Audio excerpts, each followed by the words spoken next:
ನಾನು ನಿಮ್ಗೆ ಆಗಲೇ ಹೇಳಿದ್ನಲ್ಲ, ಅದೇನು ಅಗ್ರೆಸಿವ್ನೆಸ್ ಅಂತ ಅಂದರೆ ಅವನಿಗಿಂತ ಎಷ್ಟೇ ಬಲಶಾಲಿಯಾಗಿರಲಿ ಎದುರಂತೂ ಹೋಯ್ತಿರ್ಲಿಲ್ಲ. ಮುಖಕ್ಕೆ ಮುಖ ಕೊಟ್ಟು ನಿಲ್ತಿದ್ದ ಅವನು. ಯಾವಾಗ ಹೆಂಗೆ ಅಂತ ಹೇಳಲಿಕ್ಕಾಗಲ್ಲ, ಬಿಹೇವಿಯರು ಪ್ರಿಡಿಕ್ಟ್ ಮಾಡಲಿಕ್ಕಾಗಲ್ಲ. ಬೇಡ ಅಂದ್ವಿ, ಇಲ್ಲ ಒಂದು ಟ್ರೈ ಮಾಡಿ ಇರೋದ್ರಲ್ಲಿ ಸಾಫ್ಟ್ ಆದಂಥ ಆನೆ. ಅದು ಬಿಟ್ಟರೆ ನಮಗೆ ಗೊತ್ತಿರೋಂಗೆ ಸಾಫ್ಟ್ ಆನೆ ಅಂದರೆ ಗಜೇಂದ್ರ. ಲಾರಿಗೆ ಲೋಡ್ ಮಾಡ್ಬೇಕಾರೆ ಅಭಿಮನ್ಯುನೇ ಯಾಕೆ ಸೆಲೆಕ್ಟ್ ಮಾಡ್ತಿದ್ರಿ? ಅರ್ಜುನ ಇತ್ತು, ಅವಾಗ ವಿಕ್ರಮ ಇತ್ತು, ಮತ್ತೆ ನಮ್ಮ ಗಜೇಂದ್ರ ಇತ್ತು, ಆನೆಗಳು ಮಾಡಿಸ್ತಾ ಇರಲಿಲ್ಲ. ಅಭಿಮನ್ಯುನೇ ಯಾಕೆ ಸೆಲೆಕ್ಟ್ ಮಾಡ್ತಿದ್ರಿ? ಇಲ್ಲ, ಅವು ಮಾಡ್ತಾ ಇದ್ವು. ಆದರೆ ಈ ಅಭಿಮನ್ಯು ಆನೆಯಲ್ಲಿರ್ತಕ್ಕಂಥ ಮಾವುತ ಇದನ್ನಲ್ಲ ವಸಂತನಿಗೆ ಅವನದೇ ಆದ ಟ್ಯಾಕ್ಟಿವ್ನೆಸ್ ಮೇಲೆ ಆನೆನ ಯಾವ ರೀತಿ ಹೊಡ್ಸಿದ್ರೆ, ಯಾವ ರೀತಿ ತಳ್ಸಿದ್ರೆ ಅದು ಒಳಗಡೆ ಹೋಗುತ್ತೆ ಅನ್ನೋ ನ್ಯಾಕು ಬೇರೆ ಮಾವುತರಿಗಿನ್ನ ಇವನಿಗೆ ಚೆನ್ನಾಗಿತ್ತು. ಅದನ್ನು ಉಪಯೋಗಿಸ್ಕೊಂಡ್ರು ಅಷ್ಟೇ ವಸಂತ. ಬಟ್ ಆನೆನೂ ಅಷ್ಟೇ, ಬೇರೆ ಹರ್ಷ ಇವ್ರ ಕೈಲಿ ನಾವು ಟ್ರೈ ಮಾಡಿ ಆಗದೆ ಇದ್ದಾಗ ಅಭಿಮನ್ಯುನೇ ಕರ್ತಾ ಇದ್ರು. ಬೇರೆ ಆನೆನೂ ಟ್ರೈ ಮಾಡಿದ್ರೆ ಅದು ಮಾಡ್ತವೆ. ಬಟ್ ಆದರೆ ಹಿಡ್ದಿರ್ತಕ್ಕಂಥ ಸೆರೆ ಹಿಡ್ದಿರ್ತಕ್ಕಂಥ ಆನೆ ಸೆರೆ ಹಿಡ್ದಾಗಲೇ ಏನು ಮಾಡ್ತಾನೆ, ಅಭಿಮನ್ಯು ಮೇಲಕ್ಕೆ ಎದ್ದಾಗಲೇ ಅವನು ಹೊಡೆಯಕ್ಕೆ ಬಂದಾಗಲೇ ಇವನು ಹೊಡೆದಿರ್ತಾನೆ. ಆ ಸೆಂಟಿಮೆಂಟ್ ಇರ್ತದೆ, ಇವನು ನನಗಿಂತ ಬಲಶಾಲಿ ಅನ್ನೋದು ಆ ಆನೆಗೆ ಗೊತ್ತಿರ್ತದೆ. ಬೇರೆ ಆನೆಗಳು ಆ ಥರ ಹೋಗಿ ಹೊಡೆಯಲ್ಲ.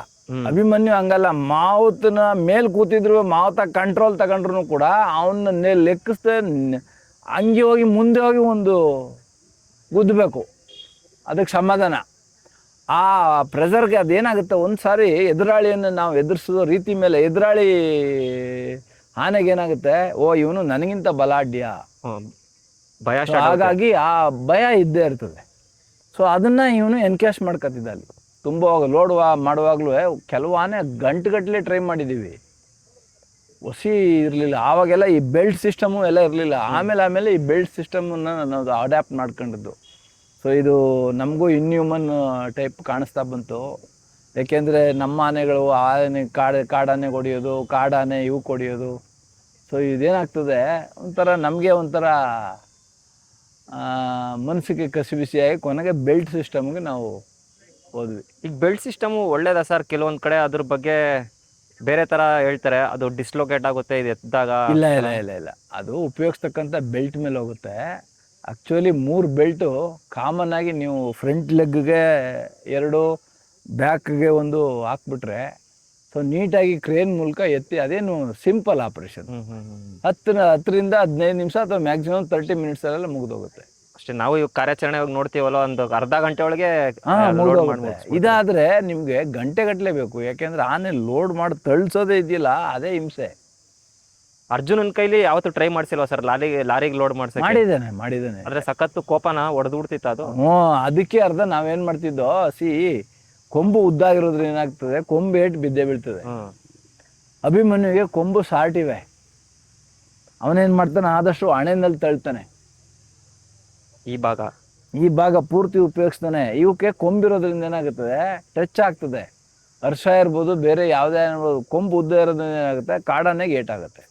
ಸ್ವಲ್ಪ ಆದಷ್ಟು ಆ ಹಿನ್ನೆಲೆಯಲ್ಲಿ ಮೆಜಾರಿಟಿ ನಾವು ಅಭಿಮನ್ಯುನೇ ಒತ್ತು ಕೊಡ್ತಾ ಇದ್ದೀವಿ. ಸರ್, ಅಭಿಮನ್ಯು ಯಾವಾಗಿಂದ ದಸರಾಗೆ ಬರ್ತಾ ಇದ್ದಾನೆ, ಹಾಗೆ ಅವನು ಎಷ್ಟನೇ ವರ್ಷದಿಂದ ಕಾರ್ಯಾಚರಣೆ ಮಾಡ್ತಿದ್ದಾನೆ? ನೀವು ಎಷ್ಟು ಕಾರ್ಯಾಚರಣೆ ಮಾಡಿದ್ರ ಅಭಿಮನ್ಯು ಆನೆ ಜೊತೆ? ನನಗೆ ತಿಳಿದ ಮಟ್ಟಿಗೆ ನಾನು 2000ನೇ ಇಸ್ವಿಗೆ ಬಂದಾಗಲೇ, ನಾನು ಬರೋಕ್ಕೂ ಮೊದಲಿಂದನೂ ಅಭಿಮನ್ಯು ಆನೆ ದಸರಾಗೆ ಬರ್ತಾನೆ. ಆಲ್ಮೋಸ್ಟ್ ಗಜೇಂದ್ರ ಆನೆ, ಬಲರಾಮ ಆನೆ, ಅಭಿಮನ್ಯು, ಮೋಸ್ಟ್ಲಿ ಗಜೇಂದ್ರ ಬಲರಾಮನಿಗಿಂತ ಮೊದಲಿಂದನೂ ಬರ್ತಾ ಇದ್ದಾನೋ ಏನೋ ಇರ್ಬೋದು. ಯಾಕೆಂದರೆ ಸಣ್ಣಪ್ಪ ಅಂತ ವಸಂತನ ತಂದೆ ಇದ್ದರು, ಅವನು ಒರಿಜಿನಲ್ ಮಾವುತ, ಮೊದಲಿಂದನೂ ಲಾಂಗ್ ಸ್ಟ್ಯಾಂಡಿಂಗ್ ಇದ್ದ. ಅವನು ಆನೆಯನ್ನು ಅಷ್ಟೇ ಚೆನ್ನಾಗಿ ಕಾಪಾಡ್ಕೊಂಡಿದ್ದಂಥವನು ಸಣ್ಣಪ್ಪ. ಆವಾಗ ಈ ವಸಂತ ಕವಾಡಿ, ಅವನ ಮಗನೇ ಆದರೂ ಜಸ್ಟ್ ಕವಾಡಿ. ಅವನು ಅವ್ರ ತಂದೆ ನೋಡ್ತಾಯಿದ್ರು. ಅದು ನಾವು ಬಂದು ದಿವಸದಿಂದನೂ ಕೂಡ ಅದು ಫೇಮಸ್ ಯಾತಕ್ಕೆ ಅಂದರೆ ಗಾಡಿ ಆನೆಯಾಗಿದ್ದ. ಸೊ ನಮ್ಮ ದಸರಾ ಮಹೋತ್ಸವದಲ್ಲಿ ಏನು ಕರ್ನಾಟಕ ವಾದ್ಯಗೋಷ್ಠಿ ನುಡಿಸ್ತಾರೆ, ಆ ಗಾಡಿಯನ್ನು ಹಿಂದೆ ಎಲ್ಲ ನಾನು ಮಹಾರಾಜರ ಮನೆಗೆ ಹೋದಾಗ ನೋಡಿದ್ದೀನಿ. ಅಲ್ಲಿ 4 ಆನೆಗಳು ಎಳಿತಿದ್ದಂಥ ಗಾಡಿ ಆನೆ ಅದು. 4 ಆನೆ ಇವೆ. ಒಂದು ಫೋಟೋದಲ್ಲಿ ನೋಡಿದೆ ನಾನು. ಆಗ ಅದೇ ಗಾಡಿ ಆನೆನೇ ಎಳಿತಾ ಇರೋದು. 4 ಆನೆಗಳು. ಒಂದು ಗಾಡಿ 4 ಆನೆ. ಒಂದೇ ಗಾಡಿ 4 ಆನೆದು ಒಂದು ಫೋಟೋ ನೋಡಿದೆ ನಾನು. ಅರೆ 4 ಆನೆ ಅಂದರೆ ಅವರು ತುಂಬ ಸೊಫೆಸ್ಟಿಕೇಟೆಡ್ ಆಗಿ ತುಂಬ ಚೆನ್ನಾಗಿ ಅದನ್ನು ಆವಾಗ ಇದ್ದಂಥ ಆನೆಗಳ ಕೈಲಿ ಮಾಡಿಸ್ತಾಯಿದ್ರು. ಆದರೆ ಇದು ಒಂದೇ ಒಂದು ಆನೆ. ಸೊ ಆರಾಮಾಗಿ ಕೂಲಾಗಿ ಎಲ್ಲ ಕಡೆ ಅವನು ಡ್ರ್ಯಾಗ್ ಮಾಡ್ಕೊಂಡು ಹೋಗ್ತಾಯಿದ್ದ. ಸೊ ಅಷ್ಟು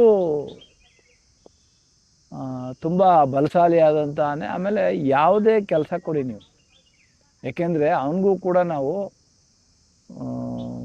ಅಂಬಾರಿ ಆನೆಗೆ ಏನು ಭಾರ ಹೊರಿಸ್ತೀವಿ ಅದೆಲ್ಲವನ್ನು ಒರೆಸಿ ಅವನಿಗೂ ಕೂಡ ತಾಲೀಮನ್ನು ಮಾಡಿಸಿದ್ದೇವೆ. ಸತತವಾಗಿ ನಾನು ಬಂದು ವರ್ಷದಿಂದನೂ ಕೂಡ, ಅದಕ್ಕೂ ಮೊದಲಿಂದನೂ ಮಾಡಿಸ್ತಾಯಿದ್ರೆ ಹೆಂಗೋ ಗೊತ್ತಿಲ್ಲ, ನಾನು ಬಂದಾಗ ಮಾತ್ರ ಅಭಿಮನ್ಯು ಆನೆ, ಯಾಕೆಂದರೆ ಎಲ್ಲ ಕೆಲಸವನ್ನು ಅಚ್ಚುಕಟ್ಟಾಗಿ ಮಾಡ್ತಿದ್ದ ಅವನು. ಸೊ ಅಷ್ಟೊಂದು ಅನುಭವ ಇರ್ತಕ್ಕಂಥ ಆನೆ ಅದು. ಅವನ ಬಗ್ಗೆ ನಾವು ಎಷ್ಟು ಹೇಳಿದ್ರೂ ಕಡಿಮೆ. ಯಾಕೆಂತಂದರೆ ತುಂಬ ಶಕ್ತಿಶಾಲಿ, ಬುದ್ಧಿವಂತಿಕೆ. ಎಕ್ಸ್ಪೆಷಲಿ ನಾವು ಎಲಿಫೆಂಟ್ ಕ್ಯಾಪ್ಚರಲ್ಲಿ ನಾವು ಯಾಕೆ ಅವನು ಕಿಂಗ್ ಆಫ್ ಎಲಿಫೆಂಟ್ ಅಂತ ಕರಿತೀವಿ ಅಂದರೆ ಅಷ್ಟೇ ನಾಜೂಕಾಗಿ ಕೆಲಸ ಮಾಡ್ತಾನೆ. ಎಲಿಫೆಂಟ್ ಕ್ಯಾಪ್ಚರ್ಗೆ ಹೋದಾಗ ಈ ಬೇರೆ ಆನೆ ಆದರೆ ಏನು ಮಾಡ್ತೇವೆ, ಯಾವುದೋ ಒಂದು ವೈಲ್ಡ್ ಅನಿಮಲ್ಲು ನಾವು ಡಾಟ್ ಮಾಡಬೇಕು ಅಂತಿದ್ರೆ ಆನೆ ಮಾವುತ ಸಿಗ್ನಲ್ ಕೊಟ್ಟ ತಕ್ಷಣ ಇವನು ಅವನದೇ ಆದ ಟ್ಯಾಕ್ಟಿವ್ನೆಸ್, ಕಿವಿ ಅಳ್ಳಾಡ್ಸಲ್ಲ, ಮಾಡಲ್ಲ, ಒಂದು ಕಡ್ಡಿ ಮುರಿಯಲ್ಲ, ಸೌಂಡ್ ಆಗಬಾರ್ದು, ಇಲ್ಲಾಂದ್ರೆ ಆನೆ ಅಲರ್ಟ್ ಆಗ್ಬಿಡ್ತದೆ. ಬೇರೆ ಆನೆ ನಮ್ಮ ಹಂಗಲ್ಲ, ಅದು ಅಲ್ಲಲ್ಲೇ ಸೊಂಡ್ಲಲ್ಲಿ ಬ್ರ್ಯಾಂಚ್ ಮುರಿಯೋದು, ಕಿವಿ ಅಳ್ಳಾಡ್ಸೋದು, ಅದರಿಂದ ಟಚ್ ಆಗಿ ಗಿಡಗಳಲ್ಲಿ ಸೌಂಡ್ ಬರೋದು, ಇವೆಲ್ಲ ಮಾಡ್ತವೆ. ಅದು ಹಂಗಲ್ಲ, ಅದು ತುಂಬ ತುಂಬ ಆಕ್ಟಿವ್ ಆಗಿ ಕೆಲಸ ಮಾಡ್ತಂಥ ಆನೆ, ಎಕ್ಸ್ಪೆಷಲಿ ಕ್ಯಾಪ್ಚರ್ಗೆ ಮಾತ್ರ. ಅದಕ್ಕೆ ಆನೆಯನ್ನು, ಆಮೇಲೆ ಅಷ್ಟೇ ಧೈರ್ಯಶಾಲಿ. ಎಂಥ ಅದಕ್ಕಿಂತ ಬಲಶಾಲಿ ಆದಂಥ ಆನೆ ಬರಲಿ, ಅವನು ಎದುರು ಓಡೋದವನೇ ಅಲ್ಲ ಅವನು. ಎಷ್ಟೋ ಆನೆಗಳು ಅದಕ್ಕಿಂತ ಬಲಶಾಲಿ, ನಮಗಿಂತ ಬಲಶಾಲಿ ಅಂತ ಗೊತ್ತಾದ ತಕ್ಷಣ ಓಡ್ಬಿಟ್ಟಿವೆ ನಮ್ಮ ಸಾಕಾನೆಗಳು. ಆದರೆ ಇವನು ಹಂಗಲ್ಲ, ಮುಖಕ್ಕೆ ಮುಖ ಕೊಟ್ಟು ನಿಲ್ತಿದ್ದ. ಅದಕ್ಕೆ ನಾನು ಎಷ್ಟೋ ಹಲವಾರು ಇಂಟರ್ವ್ಯೂನಲ್ಲಿ ಹೇಳಿದ್ದೀನಿ, ಆ ಆನೆ ಒಂದಿದ್ದರೆ ನಮಗೆ ನಾವು ವಾಪಸ್ ಹೋಗ್ತೀವಿ ಅನ್ನೋದೊಂದು ಕಾನ್ಫಿಡೆನ್ಸು. ಅದೆಷ್ಟೇ ಆನೆ ಇರಲಿ, ಕಾಡಾನೆಗಳು, ನಮ್ಗೆ ಅವನು ಅಭಿಮನ್ಯು ಇದ್ದಾನೆ ಅಂದರೆ ಆ ಕ್ಯಾಪ್ಚರ್ ಆಪ್ರೇಷನ್ನೇ ಬೇರೆ.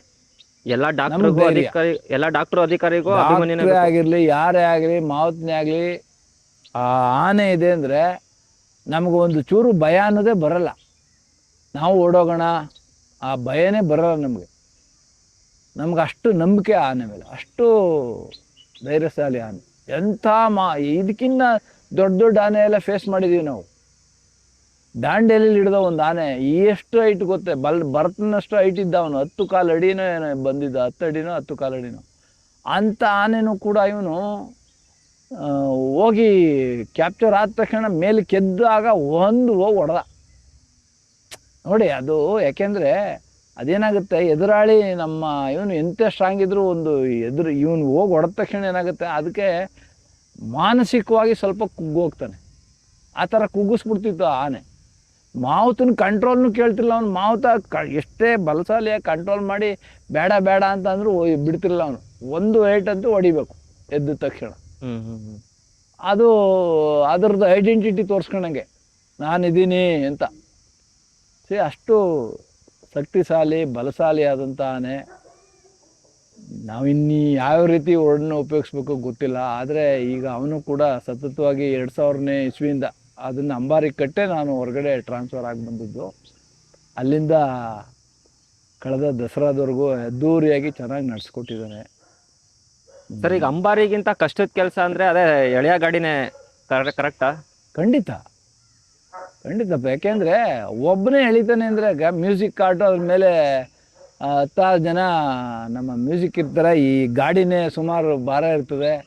ಸೊ ಅದೆಲ್ಲ ಡ್ರ್ಯಾಗ್ ಮಾಡ್ಕೊಂಡು ಹೋಗೋದಿದೆಯಲ್ಲ, ಸೊ ಅಷ್ಟು ಈಸಿ ಅಲ್ಲ ಅದು. ಬೇರೆ ಆನೆಗೆ ಟ್ರೈ ಮಾಡಲಿಲ್ವಾ ಸರ್ ನೀವು ಕಟ್ಟಿ ಎಳ್ಸೋಕ್ಕೆ? ಎಲ್ಲ ಟ್ರೈ ಮಾಡಿ ಅದೊಂದು ಎಪಿಸೋಡ್ ಆಯಿತು. ಆವಾಗ ಒಂದು ಸಾರಿ ಏನಾಯಿತು, ಇವನು 2ನೇ ಬ್ಯಾಚಲ್ಲಿ ಬರ್ತಾಯಿದ್ದ. ಆಗಿದ್ದಂಥ ಒಬ್ಬರು ACP ಅವರು, ಇಲ್ಲ ಒಂದು ಸಾರಿ ಎಳ್ಸ್ಬಿಡಿ, ನಾವು ಅದನ್ನ ರಿಪೇರಿ ಮಾಡಿಸ್ಬೇಕು ಅಂದರು. ನಾವು ಒಂದು 3-4 ಸಾರಿ ಬಾರಿ ಹೇಳ್ದೋ, ಸರ್ ಬೇಡ, ಏಕೆಂದರೆ ಅದೊಂದೇ ಆನೆ ನಮಗೆ ಮನಸ್ಸಲ್ಲಿರೋದು. ಇನ್ಯಾವನು ಸರ್ ಯಾವಾಗ ಹೆಂಗೆ ಅಂತ ಹೇಳಲಿಕ್ಕಾಗಲ್ಲ, ಬಿಹೇವಿಯರು ಪ್ರಿಡಿಕ್ಟ್ ಮಾಡಲಿಕ್ಕಾಗಲ್ಲ. ಬೇಡ ಅಂದ್ವಿ. ಇಲ್ಲ ಒಂದು ಟ್ರೈ ಮಾಡಿ ಇರೋದ್ರಲ್ಲಿ ಸಾಫ್ಟ್ ಆದಂಥ ಆನೆ ಅದು ಬಿಟ್ಟರೆ ನಮಗೆ ಗೊತ್ತಿರೋಂಗೆ ಸಾಫ್ಟ್ ಆನೆ ಅಂದರೆ ಗಜೇಂದ್ರನ ಒಂದು ಸಾರಿ ಕಟ್ಟಿದ್ವಿ. ಕಟ್ಟಿದಾಗ ದೊಡ್ಡ ಎಪಿಸೋಡ್ ಆಯಿತು, ಬಟ್ ಯಾರಿಗೂ ಏನೂ ಆಗಲಿಲ್ಲ. ಅವನು ಆ ಗಾಡಿ ಮೂವ್ ಆಗಿ 2-3 ನಿಮಿಷ ಚೆನ್ನಾಗಿದ್ದ. ಆ ಗಾಡಿ ಗಾರೆ ಮೇಲೆ ಬೀಳುತ್ತಲ್ಲ, ಆವಾಗ ಬರೋ ಸೌಂಡ್ಗೆ ಗಾಬರಿ ಆಗ್ಬಿಟ್ಟು. ನೋಡಿ, ಆ ಅಭಿಮನ್ಯುಗೂ ಅದಕ್ಕೂ ವ್ಯತ್ಯಾಸ ಅಂದರೆ ಆ ಗಾಡಿ ಸೌಂಡು ಅದಕ್ಕೆ ಇರಿಟೇಟ್ ಆಗುತ್ತೆ. ಸೊ ಆವಾಗ ಏನು ಮಾಡ್ತು, ಮಾವುತನ್ನ ಕಂಟ್ರೋಲ್ ತಪ್ಪಿಸ್ಬಿಟ್ಟು ಬೇರೆ ಎಳೆದು ಫಾಸ್ಟಾಗಿ ಹೋಗ್ಲಿಕ್ಕೆ ಶುರು ಮಾಡಿದೆ. ಕೊನೆಗೆ ಏನೂ ಆಗದಂಗೆ ಸೊ ಪ್ಯಾಲೇಸ್ ಮುಂಭಾಗದಲ್ಲೇ ಅವನ್ನ ಮಾವುತ ಸ್ವಲ್ಪ ಕಂಟ್ರೋಲ್ ತಗೊಂಡು ಗಣಪ ಸೊ ಆಯ್ತು. ಆದರೆ ಆ ಡ್ಯಾಮೇಜಸ್ ಜಾಸ್ತಿ ಆಯ್ತು ಅವಾಗ ಗಾಡಿಗೆ. ಪುನಃ ಅದನ್ನ ರಿಪೇರಿ ಮಾಡಿಸಿ ಸೊ ಮಾಡಿದ್ರು. ಈಗಿರೋ ಸೋಷಿಯಲ್ ಮೀಡಿಯಾ ಇದ್ದರೆ ದೊಡ್ಡ ನ್ಯೂಸ್ ಆಗ್ಬಿಟ್ಟಿರೋದು. ದೊಡ್ಡ ಖಂಡಿತ. ಅದು 2016-15 ನಿಲ್ಲಿಸ್ಬಿಟ್ರ ಸರ್? ಅದು ಇಲ್ಲ, ಅದು ಮೋಸ್ಟ್ಲಿ ಇನ್ನೂ ಹಿಂದೆ ಅನಿಸುತ್ತೆ. 2012-13 ಇರ್ಬೋದು. ನನಗೂ ಕರೆಕ್ಟಾಗಿ ಯಾವ ಇಯರ್ ಅಂತ ಹೊಳಿತಾ ಇಲ್ಲ. ಸೊ ಆವಾಗ ಗಜೇಂದ್ರನೇ ರೆಗ್ಯುಲರಾಗಿ ಬರ್ತಾಯಿತ್ತು. ಮೋಸ್ಟ್ಲಿ 2012 ಇರ್ಬೇಕು, 12-13 ಇರ್ಬೇಕು. 15ರಲ್ಲಿ ಎಪಿಸೋಡ್ ಆದ್ದು ಅದು ಮಾವುತನ ಹೊಡೆದದ್ದು. 12-13 ಇರಬೇಕು, 13. ಯಾಕೆಂದ್ರೆ ಅದೇ ಮಾವುತ ಇದ್ದ ಅವಾಗ. ಅಲ್ಲಲ್ಲ, ನಾನು ಇದು ಎಳೆಯ ಗಾಡಿನ ಅಭಿಮನ್ಯು ಲಾಸ್ಟ್ ಎಳೆದಿದ್ದು 2015 ಇಲ್ಲ 16.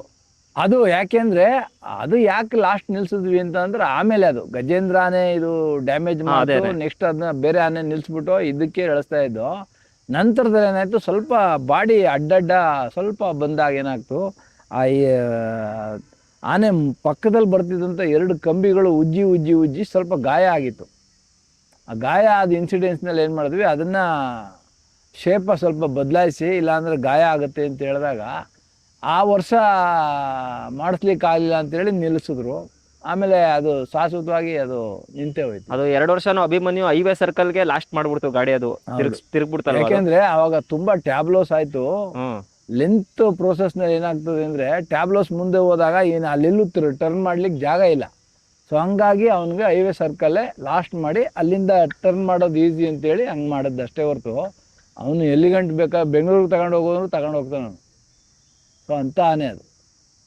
ಸತತವಾಗಿ ಬ್ಯಾಂಡ್ ಗಾಡಿ ಎಳಿತಿತ್ತು. 2010ರಿಂದ ಮತ್ತೆ ಅಂಬಾರಿ ಕೂಡ ಸ್ಟಾರ್ಟ್ ಮಾಡ್ಕೊಂಡ್ಬಿಡ್ತದು, ಶ್ರೀರಂಗಪಟ್ಟಣ ದಸರಾ ಅಂಬಾರಿ. ಅದು ಮೊದಲು ಇರಲಿಲ್ಲ ಶ್ರೀರಂಗಪಟ್ಟಣ. 2010-11ರಿಂದನೂ ಶುರುವಾಯಿತು.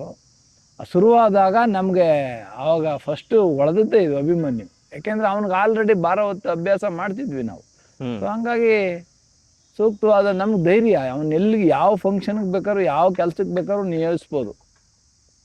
ಸರ್, ಮೈಸೂರು ಅಂಬಾರಿಯಾಗಿ ನಮ್ಮ ಅಧಿಕಾರಿಗಳು ಸೆಲೆಕ್ಟೇ ಮಾಡಿರ್ಲಿಲ್ವಾ ಒಂದು ಅಭಿಮನ್ಯುನು ಒಂದು ಚಾಯ್ಸ್ ಅಂತ? ಅಲ್ಲ, ಚಾಯ್ಸ್ ಇದ್ರೂ ಕೂಡ ಆಲ್ರೆಡಿ ಆಯ್ಕೆ ಆಗಿತ್ತಲ್ಲ. ಅದೇ ಆಯ್ಕೆ ಆಗಿತ್ತು. ಕೆಲವ್ರು ಹೇಳೋ ಪ್ರಕಾರ ರೌಡಿ ರಂಗ ಇದ್ದ, ದ್ರೋಣ ಇದ್ದ, ಜೂನಿಯರ್ ದ್ರೋಣ ಅಂತಿತ್ತು ಅಲ್ಲ, ಅದಿತ್ತು. ಆದರೆ ಅಭಿಮನ್ಯು ಒಂಥರ ಲಾಸ್ಟಲ್ಲೇ ಇತ್ತು. ಅದೆರಡು ಮೊದಲನೇ ಚಾಯ್ಸ್ ಆಗಿತ್ತು ಅಂತ ಹೇಳ್ತಾರೆ. ಅಭಿಮನ್ಯು ಮೊದಲಿಂದ ಬರ್ತಿದ್ದ. ದ್ರೋಣ 2 ನಾವೇ ಕ್ಯಾಪ್ಚರ್ ಮಾಡಿದಂಥದ್ದು. ಸ್ಟಾರ್ಟ್ 2ನೇ ಲೈನ್ ಆಫ್ ಎಲಿಫೆಂಟ್ಸ್ ಅಂತೇಳಿ ಸೆಲೆಕ್ಟ್ ಮಾಡಿದ್ದು ಆವಾಗ ನಾವು ಒಂದಷ್ಟು. ಸೊ ಧನಂಜಯ, ಅದು ಇನ್ನೊಂದು 2-3 ಆನೆ, ಗೋಪಾಲ್ ಕೃಷ್ಣ, ಗೋಪಾಲ್ ಸ್ವಾಮಿ, ಇವೆಲ್ಲ ಸೆಕೆಂಡ್ ಲೈನ್ ಮುಂದೆ ಅವಕ್ಕೆ 5-6 ವರ್ಷ 10 ವರ್ಷ ಟ್ರೈನಿಂಗ್ ಕೊಟ್ಟರೆ ಇವು ಏಜ್ ಆಗ್ತಾ ಅವು ರೀಪ್ಲೇಸ್ ಆಗ್ತವೆ ಅಂತೇಳಿ ನಾವು ಅವಕ್ಕೆ ಚಾಯ್ಸ್ ಕೊಟ್ಟು ಕರ್ಕೊಂಡು ಬಂದದ್ದು. ದ್ರೋಣ ಆಲ್ರೆಡಿ ಒಂದು 2 ಸಾರಿನೋ 3 ಸಾರಿನೋ ಬಂತು ಅಷ್ಟೇ, 2-3 ವರ್ಷ ಅಷ್ಟೊತ್ತಿಗೆ. ಸೊ ಕ್ಯಾಂಪಲ್ಲಿ ಡೆತ್ ಆಯಿತು. ಅಂದರೆ ಅಭಿಮನ್ಯುನೇ ಅರ್ಜುನ ಆದ್ಮೇಲೆ ಫಸ್ಟ್ ಚಾಯ್ಸ್ ಇದ್ದಿದ್ದು ಅಂಬಾರಿಗೆ. ಅದು ನಮ್ಮ ಮನಸ್ಸಲ್ಲಿ ಮೊದಲಿಂದನೂ ಇದ್ದಿದ್ದು. ಅರ್ಜುನ ಆದ ತಕ್ಷಣ ಅಭಿಮನ್ಯುಗೆ ಇದ್ದದ್ದು. ಅಂದರೆ ಸ್ವಲ್ಪ ಜನ ಅವನು ಆಲ್ರೆಡಿ ಲೆಕ್ಕ ಹಾಕಿ 1995-96ರಿಂದಲೇ ಬರ್ತಾ ಇದ್ದಾನೆ ಅಂದರೆ ಎಷ್ಟು ವರ್ಷ ಅನುಭವ ಆಯ್ತು ಅವನಿಗೆ? ಅದೇ 25 ಮೇಲೆ ಇದೆ. 20 years, more than 20 years service ಇರುವಾಗ ನಾವು ಅವನ್ನ ಆಯ್ಕೆ ಮಾಡ್ಬೇಕು. ಯಾಕೆಂದರೆ ಇಲ್ಲಿ ವಾತಾವರಣ ಪ್ರತಿಯೊಂದು ಎಲ್ಲ ಥರದಕ್ಕೂ ಒಗ್ಗೋಗ್ಬಿಟ್ಟಿದೆ. ನಾನು ರೌಡಿ ರಂಗನೂ ಚಾಯ್ಸ್ ಇತ್ತು ಅಂಬಾರಿಗೆ ಅಂತ ಹೇಳ್ತಾರೆ. ಅದು ಇತ್ತು, ಬಟ್ ಅದೇನೋ ಅಲ್ಲಿ ಒಂದು ಆಕ್ಸಿಡೆಂಟ್ ಆಗಿ ಒಂದು ಬಸ್ಸು ಯಾವುದೋ ಒಂದು ಇದಾಗಿ ಅದು ಚಾಯ್ಸ್ ಇತ್ತು. ಆ ವರ್ಷ ಸೆಲೆಕ್ಷನ್ ಮಾಡಿ ಆಯ್ಕೆ ಮಾಡಿದ್ವಿ. ಅಷ್ಟರೊಳಗೆ ಇನ್ಸಿಡೆನ್ಸ್ ಆಗುತ್ತೆ. ಅದು ಒಳ್ಳೆ ಹೈಟ್ ಇತ್ತು. ಈಗ ಅಭಿಮನ್ಯು ದಸರಾ ಪಾರ್ಟ್ ಆದ್ರೆ ಈಗ ನೀವು ಕಾರ್ಯಾಚರಣೆಗೆ ಹೋದಾಗ ದಸರಾಗಿದ್ದಾಗ ಫುಲ್ ಸೈಲೆಂಟ್ ಆಗಿರ್ತದೆ ನೋಡೋಕ್ಕೆ. ಈಗ ಕಾರ್ಯಾಚರಣೆಗೆ ಹೋದ್ರೆ ಅದೇ ಒಂಥರ ರಗಡ್ ಅನ್ಬೋದು, ಒಂಥರ ಫೈಟಿಂಗ್ ಸ್ಪಿರಿಟ್ ಇರ್ತದೆ. ಯಾವ ರೀತಿ ಅದು ಅಗ್ರೆಸಿವ್ನೆಸ್ ತೋರಿಸ್ತದೆ? ನಾನು ನಿಮ್ಗೆ ಆಗಲೇ ಹೇಳದ್ನಲ್ಲ, ಅದೇನು ಅಗ್ರೆಸಿವ್ನೆಸ್ ಅಂತ ಅಂದರೆ, ಅವನಿಗಿಂತ ಎಷ್ಟೇ ಬಲಶಾಲಿಯಾಗಿರಲಿ ಎದುರಂತೂ ಹೋಯ್ತಿರ್ಲಿಲ್ಲ. ಮುಖಕ್ಕೆ ಮುಖ ಕೊಟ್ಟು ನಿಲ್ತಿದ್ದ ಅವನು. ಸರ್ ಈಗ ಮಾತಾಡಲೇಬೇಕು, ಶ್ರೀಕಂಠ ಆನೆ ಈ ವರ್ಷ ದಸರಾ ಕೂಡ ಬಂದಿತ್ತು.